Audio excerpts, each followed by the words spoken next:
all the enemies inside that, but you can see how it goes. I really am excited to do this with just the gentle sound, the ASMR sounds of Jerry eating chorizo back there.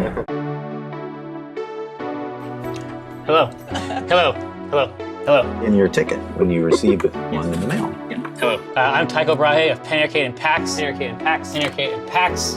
Also Ominifus Hereward Drawn, CEO of Acquisitions Incorporated. But today, I'm Jerry Holtmans. I'm trying to do the introduction to the show. Thank you.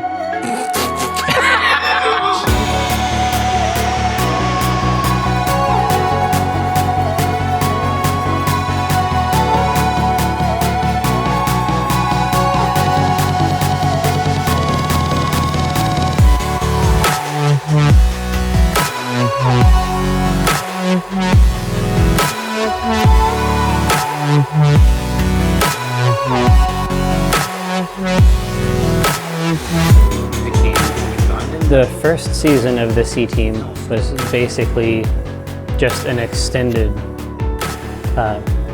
version of my character, Omen Braun's backstory. You know, everybody who spends a lot of time in the same character does a lot of that kind of embroidery. But it would take a very long time to tell that story, and so doing it as a campaign seemed like a really effective way to do it. For season 1, I knew that I wanted to get a little bit into Walnut's backstory. I wanted to talk about her grove that got destroyed. I feel like we scratched the surface and there was this cavern underneath with all this new information. My goal for season 2 is to, try and dig deeper and, get to the reason why this horrible thing happened to her. I wanted to portray a superhero old lady, because I think old people are really awesome. And I think it's a shame that people see old people as just old people and they don't think about the life that they had before. So I wanted to hint at her dark past, which ended up being really, really easy for everyone to figure out because I dropped too many hints. But hopefully with Rosie, I helped to intimate to people that old people have a lot more going on in their life and in their history than you think they do.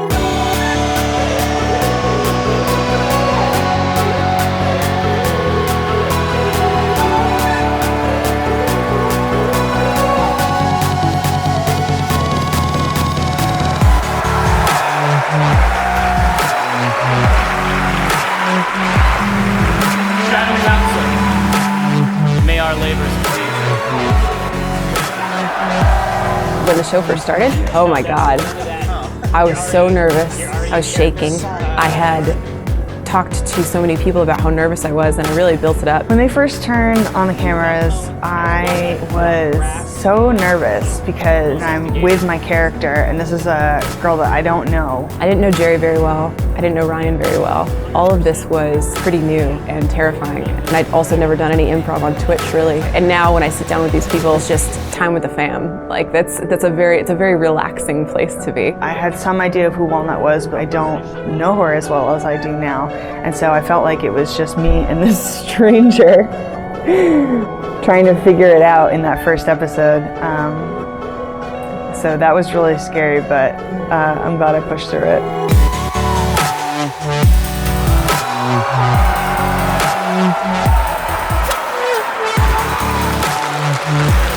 Now in the second season, now that the characters are established and they're tied into the overarching fiction of both games, we have some interesting opportunities to really investigate some of those individual backstories now. I have 100% agency as a player to do what I want. There are certain things that he knows, and there are certain things that only I know. And so it's been a real collaboration just trying to navigate that space and that story. I think I'd like to meet more of her family.